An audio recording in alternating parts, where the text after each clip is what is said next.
Cokronegoro adalah seorang ahli politik. Jelas. Di mana dia memerangi, tapi di endingnya dia, di akhirnya dia bisa membunuh seseorang itu dengan tidak berdarah-darah.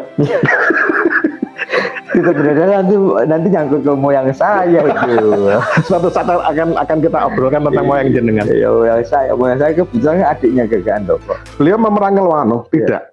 Tetapi memreteli dari penguasa Loano, iya. Iya. Makanya kan saya disampaikan bahwa selain dia seorang yang berkarakter kuat, dia juga seorang rekonsiliator itu. Walaupun di akhir cerita itu moyang kami atau Kakak Handoko itu melakukan penolakan secara halus. Saya lebih baik menyepikan diri di Pasepen saja. Sebagai Mandito. Sakit yang tak berdarah. Sakit yang tak berdarah.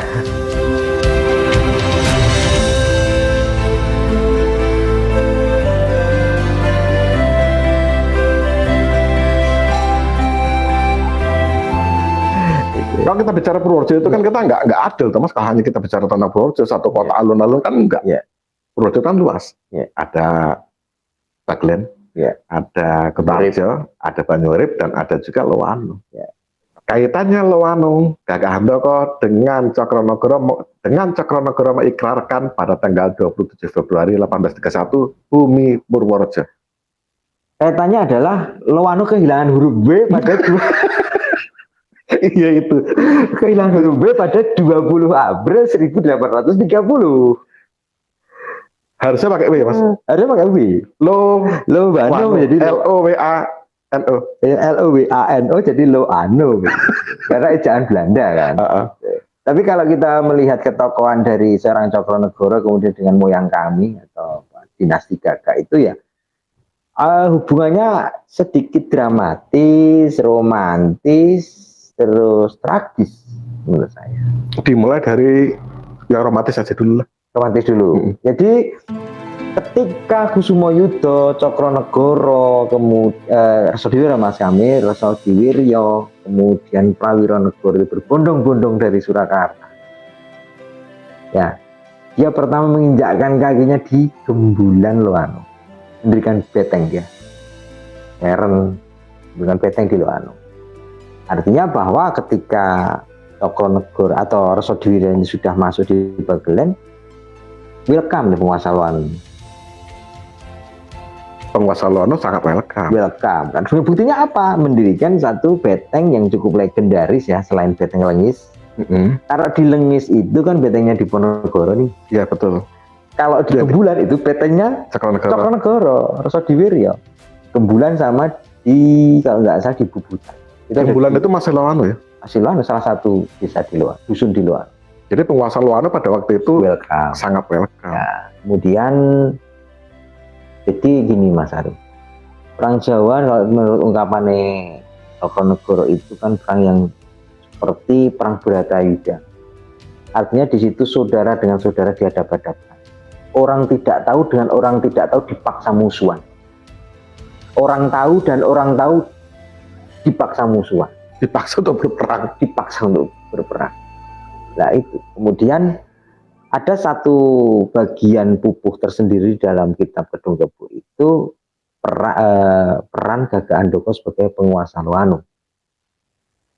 Jadi tidaknya saya melihat ada tiga tahap hubungan tadi itu, romantis, dramatis, dan tragis.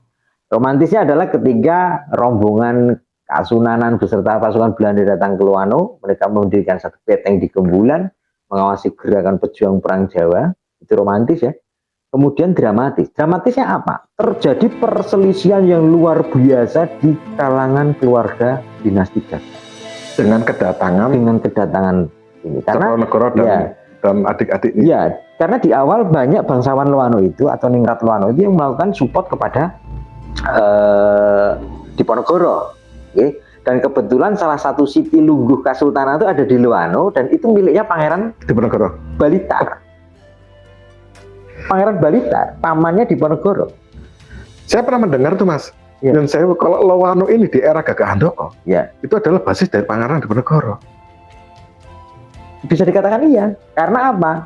sebenarnya musuh utamanya Cokronegoro atau Desa Diwira itu adalah salah satu Bupati Loano yang bernama Dandang Wacono. Ya, Tumenggung Dandang Wacono ini. Nah, kita bicara tadi dengan romantisme, kemudian mulai dramatik, terjadi perselisihan keluarga. Datangnya mereka disambut dengan baik, itu romantis tuh. Romantis. Hubungan antara manusia dengan manusia menjadi silaturahimnya, disupport dan lain-lain lagi. Itu dramatis. Dramatisnya ketika terjadi perselisihan, jadi cyber di dalam tubuh ningrat-ningrat Loano ini. Gagak Andoko, kamu orang tertua di sini, bagaimana sikapmu dengan ini? Banyak rakyat kita, banyak kemudian sana lainnya mendukung dari Diponegoro. Ini dimotori oleh Dandang Wacono, karena Tumenggung Dandang Wacono ini yang betul-betul melawan Resodiwiryo atau melawan Belanda itu yang pertama di garis depan di Loano. Kok sekarang mereka ada di wilayah kita? Sekarang ada di Loano. Nah, si Gagak Andoko tidak bisa berbuat banyak karena itu atas perintah Susuhunan sebagai atasannya. Gagak Andoko mewelcome-kan Cokronegoro dan rombongan menetap atau bermukim di Loano, karena di Gembulan tersebut dikarenakan Gagak Andoko pun mendapat perintah untuk menerima mereka. Ya betul, karena itu kan penguasa Loano. Penguasa jadi mau tidak mau, walaupun suka tidak suka ya silakan. Iya silakan. Kan? Tetapi dengan berlama-lamanya mereka ada hitung-hitungan baru daripada kalangan kerabat Gagak Andoko sendiri. Ki karepe kepiye? Iya, karepe kepiye.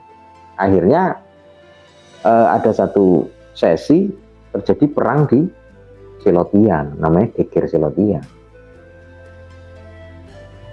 Di Selotiang? Iya. Oh, iya. Di Selotiang. Nah, awal di Selotiang ini terjadi peristiwa yang tragis itu, di mana Gagak Andoko merasa ditinggal oleh Cokronegoro, merasa dipakaki oleh Cokronegoro, kemudian dia berbalik arah mendukung Diponegoro melawan Cokronegoro. Endingnya rekonsiliasi. Rekonsiliasinya ketika Cokronegoro menjadi Bupati Purworejo, yang akan jadi Bupati Purworejo, Gagak Andoko diangkat menjadi kepala distrik. Tapi bagi Gagak Andoko ini satu penghormatan yang asor kan. Ya dipertahankan tetapi dipreteli jabatan. Seorang adipati menjadi seorang bedono. Ya tragis banget ya Mas ya. Ya makanya cara aura kan kelam ya. Ya enggak, kalau itu kan era lama. Iya. Cuma gini Mas Adi, jadi Cokronegoro sendiri ketika menyebut Gagak Andoko itu, dan itu satu-satunya tokoh di Babat Kedung Kebu itu yang disebut Cokronegoro itu dengan sebutan yang bagus, Gagak Andoko Kang Wangi atau Gagak Andoko yang termasyhur. Hanya Gagak Andoko dari semua tokoh yang saya baca di Babat Kedung Kebu itu hanya satu orang yang dipuji, diberi gelar, hanya Gagak Andoko. Karena Gagak Andoko itu ya bagaimana dia nggak melakukan satu penebusan dosa terhadap Gagak Andoko ketika Gagak Andoko hanya dibuat semacam patuguran saja di Selotiang itu. Tahu patuguran? Patuguran tugu itu loh. Digledak-gledak ra kanggo gawe nggo weden-weden. Kekuatannya dipreteli nggak didaya dan upaya, tapi ada orangnya. Ada orangnya. Dari Perang Jawa, Kasultanan, Perjanjian Giyanti terpisah, Bumi Bagelen sebagian ikut Kasultanan dan sebagian lagi ikut Kasunanan, Berangkilan, Ketanggungan, dan akhirnya muncullah Purworejo, dan ada penaklukan, saya nyebutnya sih penaklukan pelan-pelan, tentang Loano, ditaklukkan pelan-pelan oleh Cokronegoro. Apakah di situ bisa kita sampaikan juga, atau kita mencoba untuk melihat secara utuh, Cokronegoro adalah seorang ahli politik? Jelas. Di mana dia memerangi, tapi di endingnya di akhirnya dia bisa membunuh seseorang itu dengan tidak berdarah-darah. Tidak berdarah nanti nyangkut ke moyang saya itu.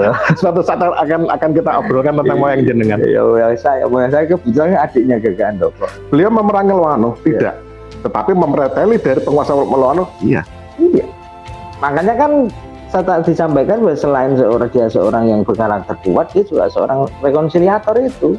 Walaupun di akhir cerita itu moyang kami atau kakak Handoko itu melakukan penolakan secara halus. Saya lebih baik menyempikan diri di kasih saja.